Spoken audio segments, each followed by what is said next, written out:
शिव कथा कर रही है, भगवान शंकर का संवाद कर रहा है, शिव महापुराण की कथा कर रहा है। भगवान नारायण ने कह दिया मुझे शंकर जी के शिवलिंग के चरण नहीं मिले, और चरण नहीं मिले तो सत्यता सामने प्रकट आ गई। शंकर भगवान ने कह दिया नारायण आज से आपका नाम सत्य नारायण होगा, क्योंकि आपने मेरे सामने सत्य बोला। सत्य बोल सत्य नारायण भगवान की। भगवान शिव ने कहा सुनो नारायण, आपने सत्य कहा है, इसलिए भारत की भूमि पर, पूरी पृथ्वी पर, पूरी सृष्टि में आपकी पूजन सत्य नारायण के रूप में होगी।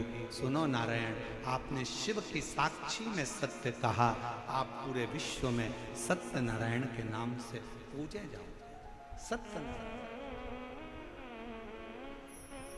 इधर होती है सत्यनारायण जी की कथा, जम के तो बोलो, होती है? ठीक है। प्रसाद बनता है? हैं? ठीक है। खाते हो? फिर तो झूठ नहीं बोलते होगे, क्योंकि सत्यनारायण भगवान का यदि प्रसाद ले रहे हैं तो कम से कम पूरी जिंदगी आप सत्य मत बोलो, परंतु जिस समय पर हमने सत्यनारायण जी का प्रसाद ग्रहण करा है उसके आधे घंटे तक अपनी वाणी से झूठ नहीं निकलना चाहिए। भगवान से प्रार्थना करना कि हमारी वाणी से सत्य निकल, सत्य, और वो सत्य हमारे जीवन को आनंद दे। समय आया, ब्रह्मा जी ने कहा, भगवान नारायण ने पूछा क्या आप शंकर भगवान का शीश का दर्शन करे हो? शीश का दर्शन करे हो आप? केवल 33 कोटि देवता में केवल एक देव है, देव अधिदेव महादेव, केवल एक देव, जिनका पूरा परिवार शिवलिंग के उस स्वरूप के अंदर विराज है। आप दर्शन करिए।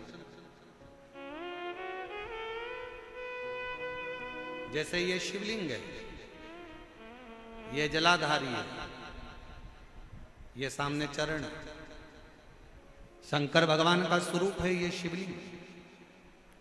शिवलिंग के ऊपर के भाग से लेकर जो नीचे का भाग तक का जो हिस्सा है, ऊपर से लेकर नीचे तक का, इसमें दुनिया की जितनी पवित्र नदियां हैं शंकर भगवान ने उनको ये स्थान दिया शिवलिंग।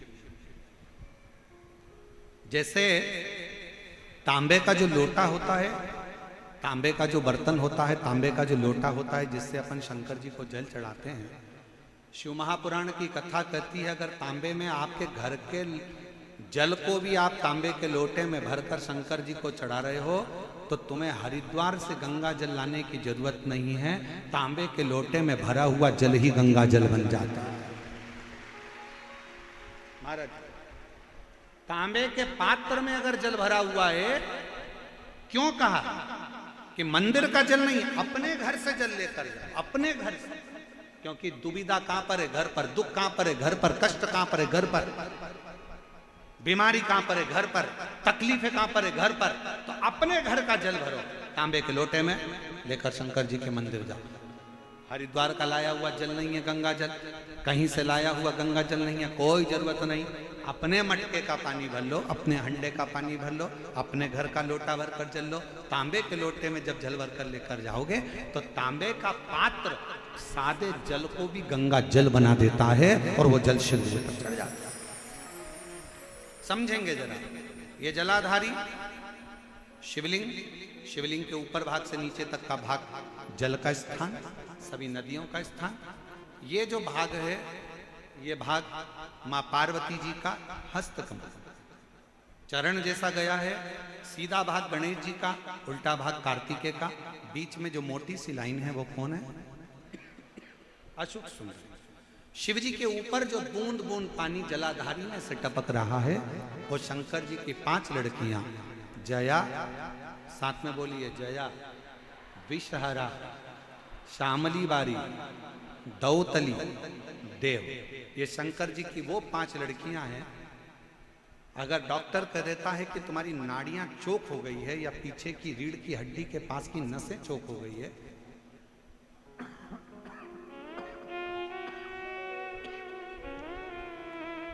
तो शिव जी की जो बेटियां हैं, जलाधारी है जो, वो जलाधारी में जल डाल दीजिए और जलाधारी में जल डालकर उस जलाधारी का स्पर्श दोनों हाथों से करिए और महामृत्युंजय मंत्र का उच्चारण करें। श्री शिवाय नमस्तुभ्यम बोलिए। जो जल टपक रहा है उसको लेकर कटोरी में 2 स्थान पर बैठकर उसको पीना चालू करिए। पहला नंदी के पास में, दूसरा मंदिर से बाहर निकलोगे तो मंदिर का ओटला हो, सीढ़ी हो, वो स्थान वीरभद्र का स्थान माना जाता है। वीरभद्र का वो स्थान दरवाजे के ठीक द्वार पर होता है और दरवाजे की ठीक चौखट पर भाग्य देवी और माता लक्ष्मी का स्थान होता है। तो बाहर वीरभद्र का जो स्थान होता है, बाहर का स्थान, वहां बैठकर उस जल को पीना प्रारंभ करो। गुड़िया खसक गया, नस चोक हो गई, डॉक्टर बोल रहा है कि पैरालिसिस हो गया, शरीर काम नहीं दे रहा, तो 2 स्थान का जल आप अगर पिएंगे चढ़ाया हुआ, जया, फिर से बोलिए, जया, विषहरा, श्यामली बारी, दौतली और देव, ये शिव जी की 5 लड़कियों का जल आप शिव जी पर उस जलाधारी में चढ़ाकर हाथ का स्पर्श कर कर महामृत्युंजय मंत्र का स्मरण कर कर चढ़ा हुआ जल का 2 जगह पर भाग पीते हैं। धीरे धीरे धीरे धीरे शरीर की नसें खुलना प्रारंभ हो जाती हैं। शिव कृपा करना प्रारंभ करो। शिव का अनुमोदन। अकाल मृत्यु वो मरे जो काम करे, चंडाल का काल उसका क्या बिगाड़े, जो भक्त हो महाकाल। जो शिव की आराधना करता है, शिव की स्तुति।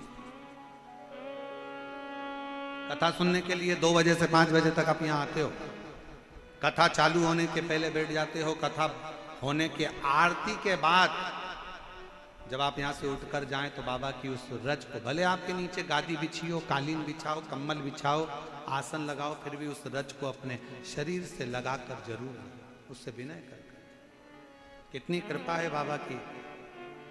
पंडाल में कई माताएं बैठी हैं जिनको कोई को 11 साल में, कोई को 12 साल में, कोई को 15 साल में, कोई को 20 साल को, कोई को 8 साल में, कोई को 7 साल में, कोई को 9 साल में, भगवान ने किसी को 18 साल में बच्चे दिए और बच्चों को लेकर भी आई होंगी शायद। कहीं बैठी हों जो माताओं को बाबा ने संतान दी है। हम कहें, निवेदन है कि बाबा की कृपा से अगर 4 साल, 6 साल, 3 साल, 5 साल, 8 साल, 2 साल, 10 साल, 12 साल, 15 साल, जिन जिन को हुई है वो गोदी में लेकर खड़ी हो जाओ एक बार। अगर आई हो तो लेकर खड़ी हो सकते, बाबा को प्रणाम कर सकते।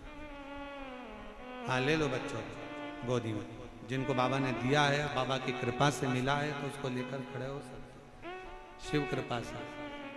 और मैं आस्था चैनल वालों से भी कहूँगा उनका दर्शन जरूर कराएं।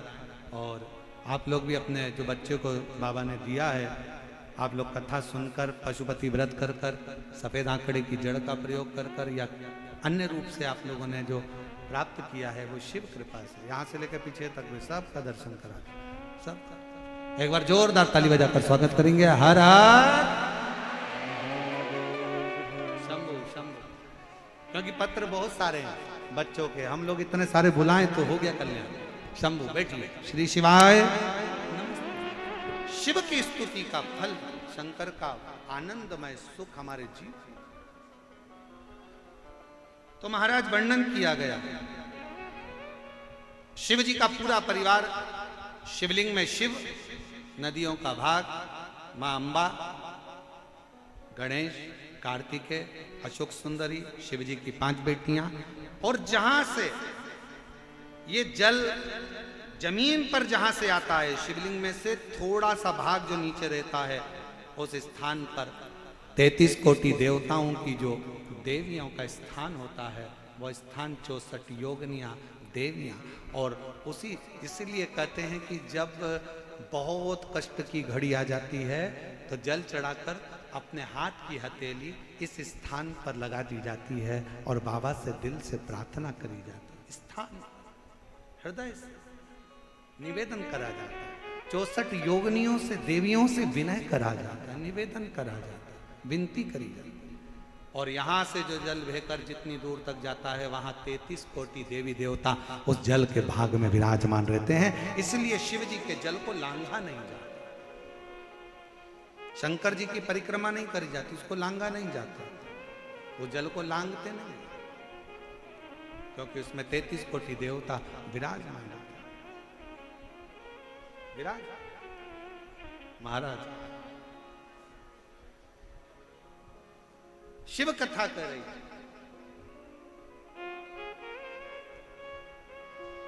शिव की परीक्षा मत करिए, परिणाम का इंतजार करिए। जल चढ़ाते रहो, शिवालय जाते रहो, भगवान शंकर की स्तुति गाते रहो। और तेरी कृपा का क्या है भरोसा, कब किस पर हो जरा सी हम पर कर दो, ब्रह्मा जी ने झूठ बोला, केतकी के पुष्प ने झूठ बोला, गौ माता ने झूठ बोला। जब केतकी का पुष्प झूठ बोला तो कह दिया तुम कभी शिव पर नहीं चढ़ोगे, शंकर पर केतकी का फूल कभी नहीं चढ़ता। गौ माता ने झूठ बोला तो कह दिया गौ माता तूने अपनी वाणी से झूठ बोला है, तेरा पूरा शरीर पूजा जाएगा पर तेरा मुख अपूज्य माना जाएगा। गौ माता तूने इस मुख से झूठ बोला है, कलिकाल में तू कचरा भी खाएगा। झूठ बोल दिया, झूठ। सारे दुनिया के देवताओं की परिक्रमा आगे से होती है, गौ माता की परिक्रमा गाय की पूंछ से प्रारंभ होकर पूंछ पर विराम होती है, क्योंकि झूठ बोल दिया। जरा विचार करिएगा,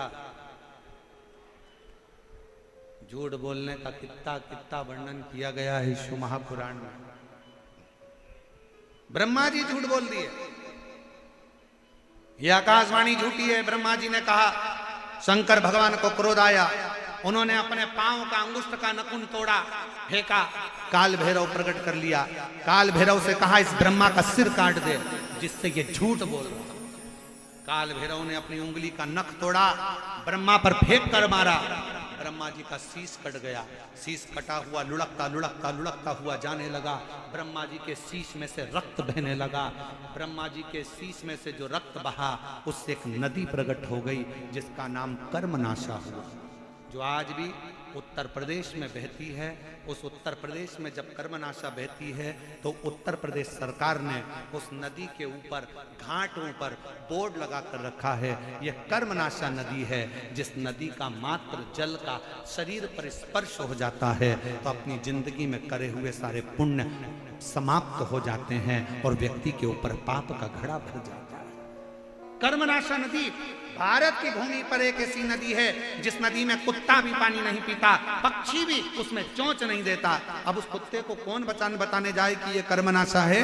फिर भी शास्त्र की रीति के अनुसार कुत्ता कर्मनाशा नदी का पानी नहीं पीता, पक्षी भी उसमें चोंच नहीं डालता, चिड़िया भी अपने पर को उस नदी के जल में नहीं डालती, क्योंकि उसका नाम कर्मनाशा है, जो ब्रह्मा जी के रक्त से बनी हुई है, रक्त से बनती हुई बहती चली गई और आज भी वो उत्तर प्रदेश में बह रही है। ब्रह्मा जी का सिर कटा हुआ जाता जा रहा था, भगवान विष्णु की आंखों में जल भर गया। भगवान नारायण की आंखों में जल भरा। भगवान विष्णु ने भगवान शंकर जी से कहा, प्रभु ये ब्रह्मा जी का कटा हुआ सिर लोग नफरत करेंगे, अपशब्द कहेंगे, आड़ा टेढ़ा कहेंगे, ये केतकी का फूल लोग अपशब्द कहेंगे, ये गौ माता का मुख जिसने झूठ बोल दिया लोग अपशब्द कहेंगे, आप कृपा करो नाथ, कृपा करो। शिव जी ने कहा, गौ माता तेरा संपूर्ण शरीर पूजा जाएगा, तुझ में 33 कोटि देवता विराजमान होंगे और गौ माता तेरा चरण जहां पड़ जाएगा वहां से सारा अपशकुन समाप्त हो जाएगा और शुभ लक्ष्मी का योग बन जाएगा। केतकी के फूल केवल शिव को छोड़कर सारे देवताओं पर तू चढ़ेगा। और फिर कहा, इस ब्रह्मा जी के कटे हुए शीश के लिए आप कुछ कहिए। भगवान शिव देख रहे थे, ब्रह्मा का कटा हुआ शीश है, कटा।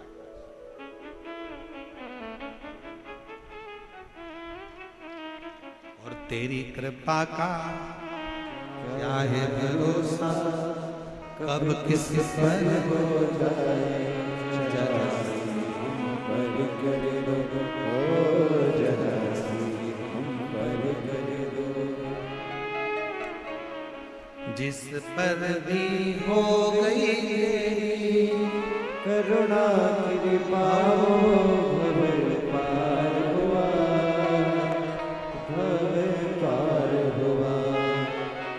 कितना भी पापी हो वो सबका ही बाबा उद्धार हुआ, उद्धार हुआ। जामिन गणिका जैसे मन को तुम्हारे भाई जरा सी हम पर कर दो, जरा हम पर कर दो।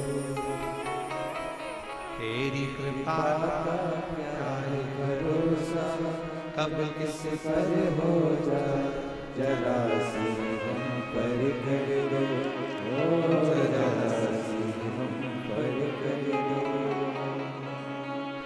तेरी कृपा का क्या है भरोसा, कब किस पर हो जाए जरा सी हम पर कर दो, ओ जरा सी हम पर कर दो। आप उससे विनय कर सकते, आप उससे निवेदन कर सकते, आप उससे प्रार्थना कर सकते। ब्रह्मा जी का कटा हुआ सिर आप जोड़ दीजिए। शिव जी कहते हैं नहीं, ये ब्रह्मा जी का कटा शीश नहीं जोड़ूंगा क्योंकि इसने झूठ बोला, असत्य बोला, इसने झूठ बोला है, अपशब्द कहा है, असत्य कहा, इसको नहीं जोड़ सकते। फिर क्या होगा इस शीश का?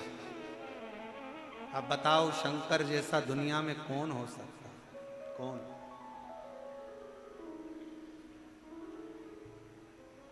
शिव महापुराण की कथा कहती है कि शिव को तो केवल याद कर लो। मंदिर में नहीं गए हो ना, कोई काम अड़ गया, मंदिर नहीं पहुंच पाए, सत्संग तक नहीं गए, कथा तक नहीं गए, याद कर लो केवल उसको, केवल याद, उतने में वो करुणा कर देते। मत मांगो कुछ भी। भागवत जी किस किसने सुनी है? हाथ उठाओ जिन्होंने भागवत सुनी है। सबने सुनी है? सुदामा चरित्र सुना है? अरे बोलो तो, सुना है? सुदामा जी द्वारकाधीश जी के पास में गए तो सुदामा जी ने द्वारकाधीश जी से कहा था कि मेरे घर की स्थिति ठीक नहीं है। बोले थे क्या? नहीं, कुछ नहीं बोले। उनकी पत्नी केवल एक काम करती थी, सुदामा जी से रोज कहती थी, जाओ द्वारकाधीश के पास जाओ, जाओ द्वारकानाथ के पास जाओ, जाओ द्वारकाधीश के पास जाओ। दुनिया की पहली पत्नी थी जो अपने दुनिया की पहली पत्नी थी जो अपने पति से कहती थी जाओ द्वारकाधीश के दरवाजे पर जाओ। नहीं तो आज के जमाने की पत्नियां सुबह उठते से कहती है जाओ दूध की थैली लिया।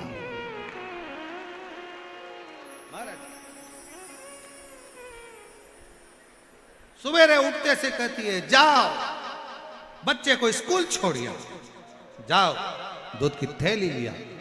कोई पत्नी अपने पति से नहीं कहती जाओ अंदर मैंने लोटा भरकर पानी रखा है, शंकर जी को चढ़ाया, जाओ शिव को चढ़ाओ।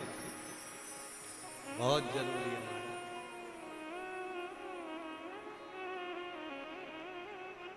बहुत जरूरी।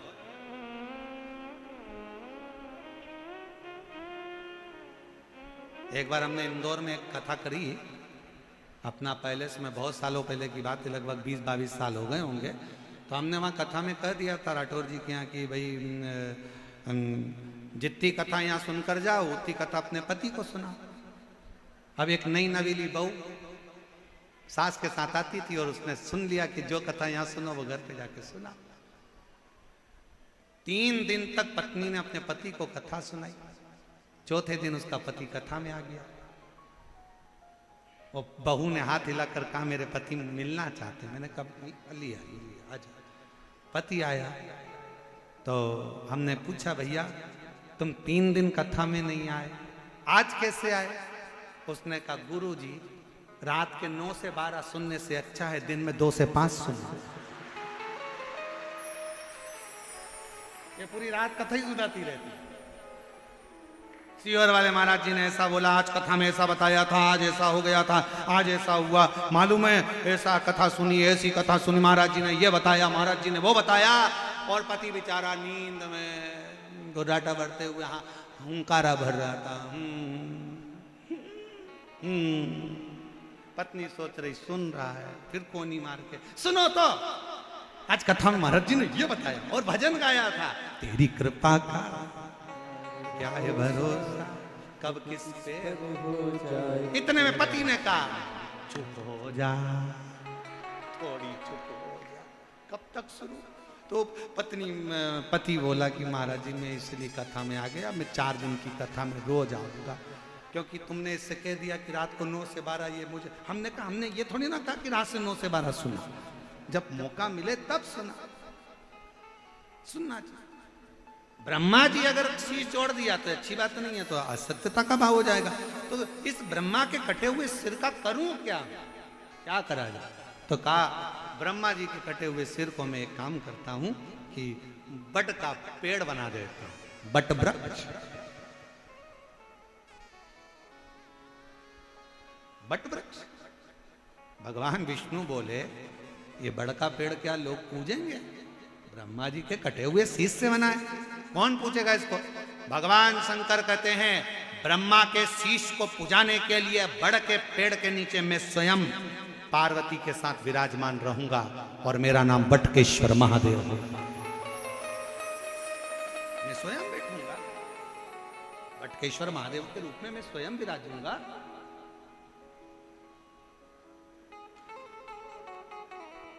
बटकेश्वर महादेव भगवान शिव का पूरा परिवार शिवलिंग के अंदर विराजमान है। एक लोटा जल जब हम भगवान शिव जी को चढ़ाते हैं 33 कोटि देवताओं को अलग अलग जल चढ़ाने की जरूरत, यहां तक शास्त्र कहता है, कई माताओं की आदत है शंकर जी के मंदिर में जाती है ना, जब शिवलिंग में शिवालय में जब जाती है शिवलिंग के पास में, तो कई माताएं लोटा भर के जल ले जाएगी, पहले गणेश जी को चढ़ाएगी, पार्वती जी को चढ़ाएगी, कार्तिकेय को चढ़ाएगी, नंदी को चढ़ाएगी, फिर शंकर को चढ़ाएगी। मेरा निवेदन है तुझ में रब बसता है, यारा मैं क्या करूं, एक ही जगह सब बसता है, एक ही जगह लोटा भर के जल शंकर जी के ऊपर चढ़ा दो, 33 कोटि देवताओं को प्राप्त हो जाता है। माँ जगत जननी को भी, गणेश जी को भी, कार्तिकेय को भी, अशोक सुंदरी को भी, नंदी को भी, सबको मिल जाए, आपको अलग से ढूंढने की जरूरत नहीं पड़ती।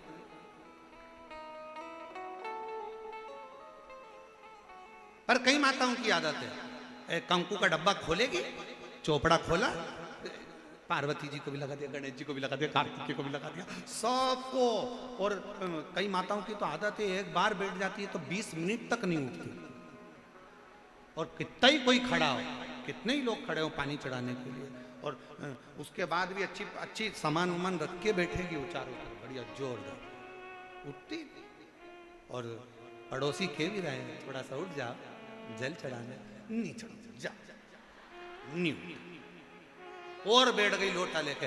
श्री शिवाय नमस्तुभ्यं, श्री शिवाय नमः। पड़ोसन समझ गई सीहोर वाले महाराज की पक्की चेली है,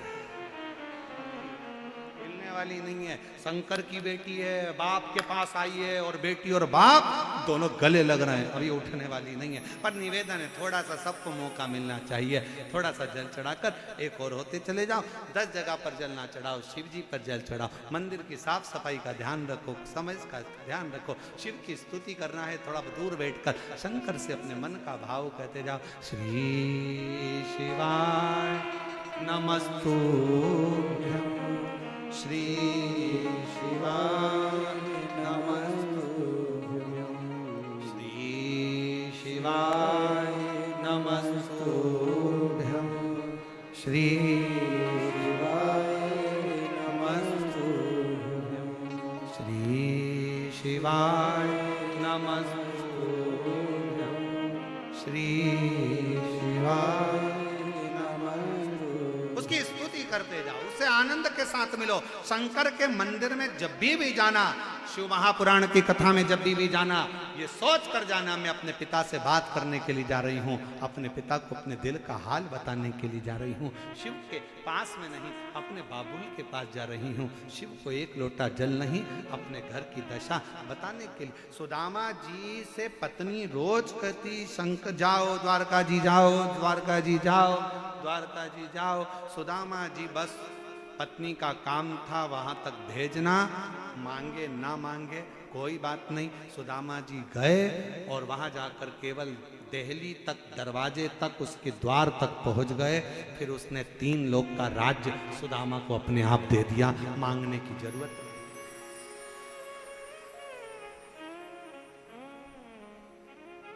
मांगने की जरूरत नहीं पड़ी। क्या मांग,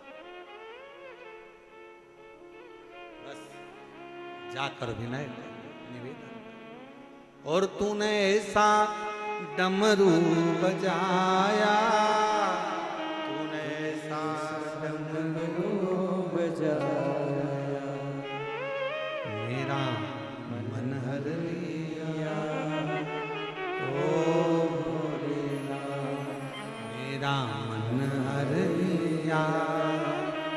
ओ भोलेनाथ, दिल तुझको दिया। ओ भोलेनाथ, दिल तुझको दिया।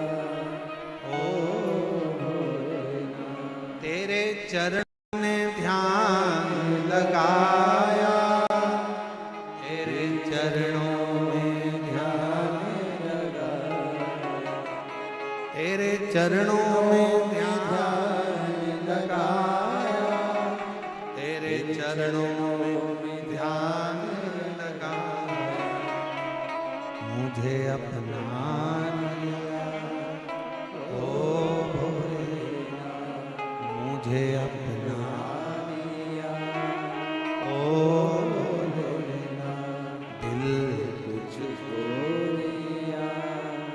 ओ भोलेनाथ, शिव को अपने मन का भाव व्यक्त। ब्रह्मा जी बड़का पेड़ का वो मुख का बट वृक्ष, कितना भी कर्जा हो जाए, कितना भी कर्जा हो जाए, कितने भी कर्जे में डूब जा, मरने का प्लान तो करना ही नहीं। बिल्कुल मरने का प्लान नहीं करना। कर्जे में डूब गए कोई बात नहीं, कर्जा अपन ने लिया है ना, करेंगे। और एक बात बहुत अच्छे से याद रखो, प्याज महंगा हो जाए तो सब्जी में डालकर मत खाओ, और लोन का ब्याज महंगा हो जाए तो दुकान और मकान मत बनाओ। जरूरी नहीं है गरीबी में गुजरान करना, 2 रोटी अपनी खुद की खाना, पर ब्याज पे पैसा लेकर अपनी जिंदगी बर्बाद मत कर बैठना। ब्याज पर पैसा लेकर अपनी जिंदगी बर्बाद मत करना। प्याज महंगा हो जाए, सब्जी में डालकर मत खाओ, बाद में देखा जाएगा, प्याज महंगा हो गया, महंगा। प्याज और ब्याज दोनों सावधानी से रखिए। प्याज महंगा हुआ, सब्जी में डालकर मत खाइए। और अगर लगता है कि ये लोन लूंगा, ब्याज महंगा पड़ जाएगा, दुकान लगा दूंगा, दुकान चली कि नहीं चली, मकान बना लूंगा, मालूम पड़े जिंदगी नरक जैसी हो गई। और ब्याज के चक्कर में मालूम पड़ा 1 फ्लैट बनाया था और पलंग पे लेटा हुआ।